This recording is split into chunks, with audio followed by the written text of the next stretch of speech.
Right now I'm in the process of catching up and finishing Kurokos basketball. Actually, I wrote this a few weeks ago and I actually did finish it.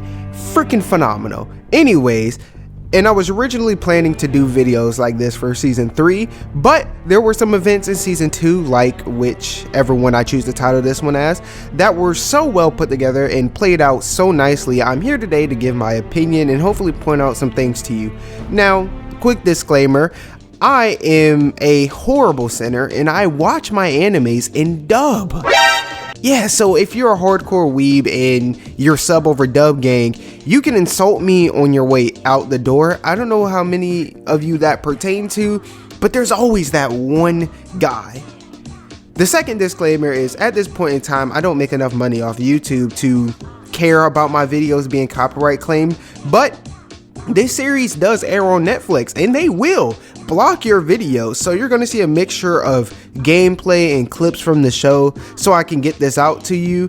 And yeah, they will literally block this in certain territories or even in the whole continental United States. And at this point in time, all my viewers live in America. Right now, from what I know, America is the biggest market for media, so kinda need those views. Anyways, if you haven't clicked off the video, let's dive into why I think the battle between Kagami and Aomine is so beautiful.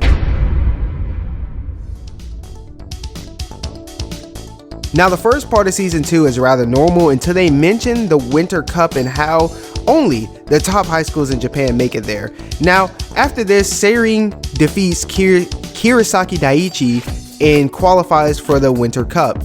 I assumed they were going to get into the tournament and just smack a bunch of no-name schools with some Generation of Miracle boss battles sprinkled in there, you know what I'm saying? But the season, and then the end was, the season would end facing Aomine or that pink-haired dude that they foreshadowed. But to be honest, I thought it would end with Aomine in season 4, if there is one, would, be going after Mr. Pink Hair, right? And it turns out his name's, Akashi. His name's Akashi. So you can imagine my shock when I watched episode 37 when, after some well-drawn fan service that was awkwardly enjoyable, I was hit with a plot twist. Seirin will face Toho in the first round of the Winter Cup. Now, this went from me casually watching this to actually being glued to it, because although every opponent Seirin faces is hyped up in some way, shape, or form, Toho sports the best players shown in the anime thus far, and this is like a break in it. Well, it breaks the traditional format that for plots like this, because this is the equivalent of, you watching Transformers, right? A Transformers movie, and Optimus Prime and Megatron duel to the death happens slap dab in the middle of the movie, or slap dab in the beginning. This is the beginning of the season. This is the equivalent of, the infamous Goku versus Frieza fight happening slap dab in the middle of the Namek saga, you know what I'm saying? And ending with like the Ginyu Force, like that's pretty much what this was to me.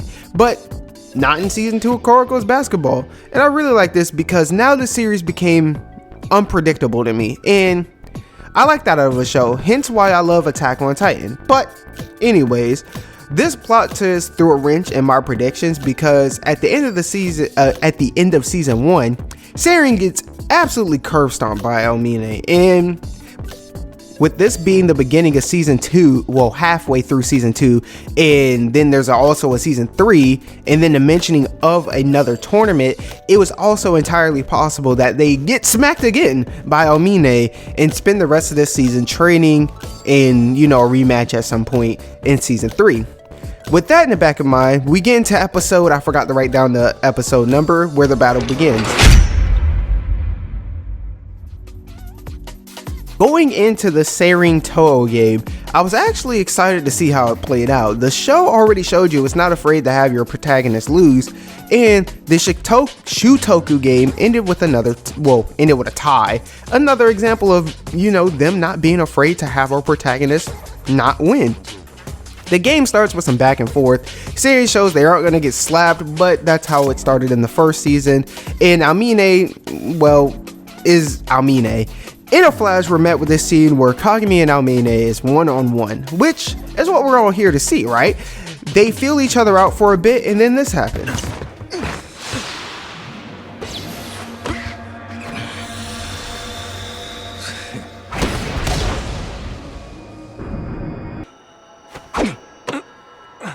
Kills me to say this, but I can't win. Not yet, anyway. Kagami passes the ball because, well, he didn't feel like he had the upper hand. Next thing of importance, Hyuga starts hitting threes on Sakurai with the step back jumper. He and Sakurai also go back and forth so far, you know, for a good display. You know what I'm saying? It was a little heat. Anyways, Hyuga ties the game with a buzzer beater 3. And so far it's a good game, but this is how it was last season. And so while there was hope that they could win, I was still curious and unsure if and how they could pull this off. We also haven't seen too much of Aomine besides the clip of me saying Aomine's doing Aomine things, you know what I'm saying? But speaking of Aomine, there's a scene on the sideline where Aomine says, "No way they're gonna get through me. Hell'll freeze over before that ever happens. Because the only one who can beat me is me." The only one who can beat me is me. In fact, I'm going to play all the times this is said during the battle. Hopefully I don't miss a scene or two. The only one who can beat me is me.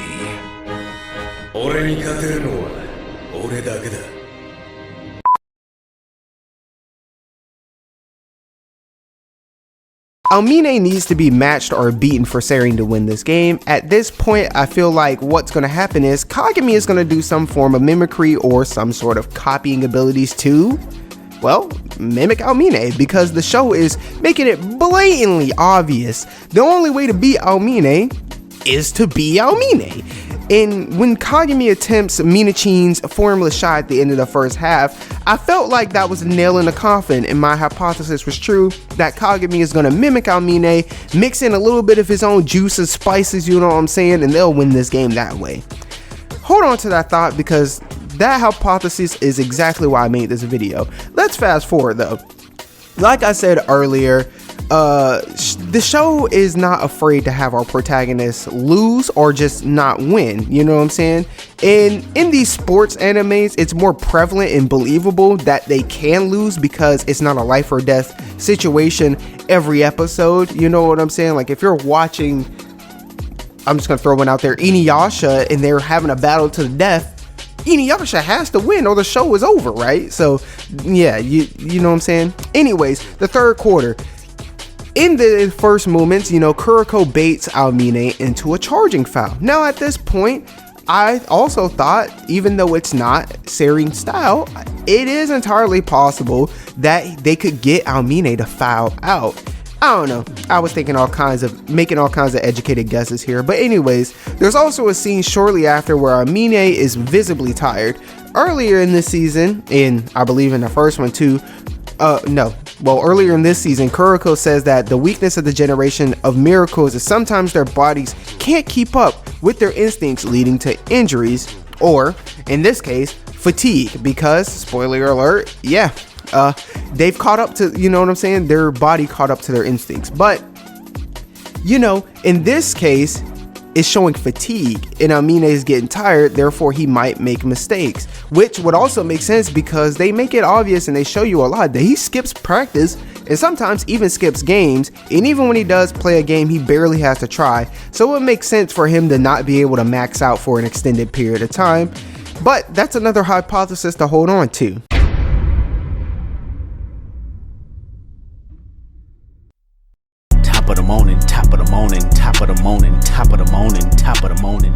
Back to the game though. During the third quarter, Seirin is getting clapped, which is unexpected because normally in boss battles, your hero, in this case Seirin, gets smacked relatively early opposed to literally in the closing stages of the game. Nonetheless, so it's starting to seem like this might be a repeat of season 1, but nonetheless, set that twice in a span of 10 seconds, the protagonist gotta do protagonist things. Kuroko unleashes misdirection overflow. This ability allows him to hide his teammates, which is an awesome plot twist because this ability wasn't foreshadowed in any way, shape, or form. Anyways, like I said, protagonist gotta do protagonist things, and Seirin gets within 2 or so possessions from tying the game and has the momentum to tie the game. Well, it was gonna be tied until the writer decided you have not had enough plot twists today. In Imiyoshi, I haven't seen the anime in a few days. I know I butchered the hell out of his name. Hits a damn near half-court buzzer beater, 3 to end the half. So now we're in the money quarter. Kagami and Aomine are now in the zone. Yeah, I know that's a little bit of a time skip, but don't worry, they're going ballistic, leading to this moment. It's the zone's time limit. Aomine's Super Saiyan runs out. Nonetheless, he jumps back yelling Kobe and stamped another, shot another formless shot. And, well, Kagami slaps that thing with a return to sender sticker, bro. And it's a real sweet moment because the show quickly reminds you that just because Kagami is in Super Saiyan, oh, hold on, I said that backwards. Leading to the last few seconds of the game, Hyuga attempts a step back fade, it gets clamped, dumps it off the Kagami, and he attempts a dunk, but of course it's never that easy. Mans hits a slide cancel pass to Tepe Kiyoshi, and he hits a and one shot. For some reason it spaced my A and typed and again. Anyways, y'all can't see that. Why am I talking about it? Now, honestly, I thought they won the game here, but they finessed my soul when they said, because there's zero chance they'll make this free throw. We'll have to steal the ball and score. That's the only way we're gonna win this. They gotta get a rebound and score in less than 5 seconds.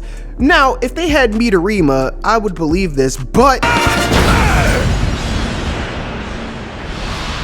on his bean top though. Sarian wins the game, right? And the reason why I wanted to do this video is not only to experiment with new content, but this battle was so awesome because the cards that needed to be played were beautifully spaced out here. I'm all the, in all the other games, one or two abilities show, they're shown, and that's how the game plays out. Dude, talking for 12 minutes straight is a lot harder than you think, and I'm leaving these in so y'all know when y'all watch these 30-minute videos by bigger channels how much they got to go through. But I'm gonna be a real one, I'm leaving it in. One take Drake. Anyways, but here we got misdirection, barrier jumper, misdirection overflow, ignite past Kai, and each one of those got countered. We also got meteor jam, didn't we? Anyways, in the zone. Also, this battle was in the beginning of the season, and at the beginning of the tournament they also briefly foreshadowed another tournament, and with that in the back of your mind, at least it seemed more than possible that they could lose to Aomine again. And that's just a clusterfuck of my emotions, but let me try to break it down a little bit. Okay, this is a beautiful battle because the use of manipulating foreshadowing, I don't know if that's an official term, but I'm using it. The show made it seem like it was giving you the answers. When Aomine catches a Kai pass, it seems like, they would get blown out again. When Aomine says the only person that can beat me is me, and Kagami attempts one of his shots, it seems like it's going to be a game of mimicry. Crazy how the main character's core ability is misdirection. In the first quarter of the season, the writers misdirect you the whole time.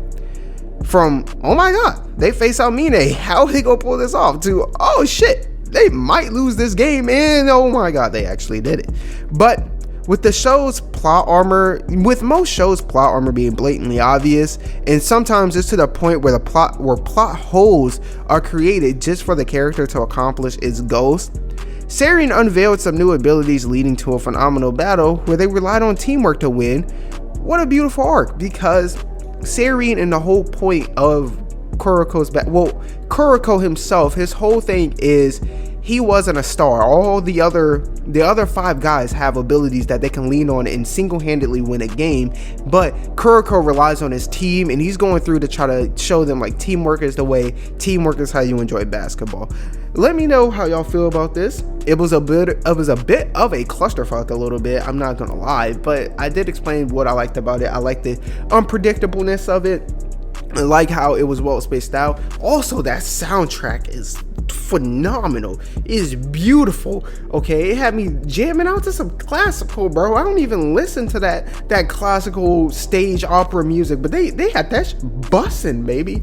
Also left in some you know, some audio mistakes in here. They might get cut out. They might not in post editing. Also, who's your favorite character? My favorite character is Midorima. I honestly don't know why he's my favorite character, but hey, he is, bro. He is. But yeah, there was something else in there. Hold on, let me read through this. There was something I wanted to point out, but I didn't. All right, I can't remember what I wanted to talk about. So until we meet in the comments, if you know, man, because we know we up next. Sponsored by Atari.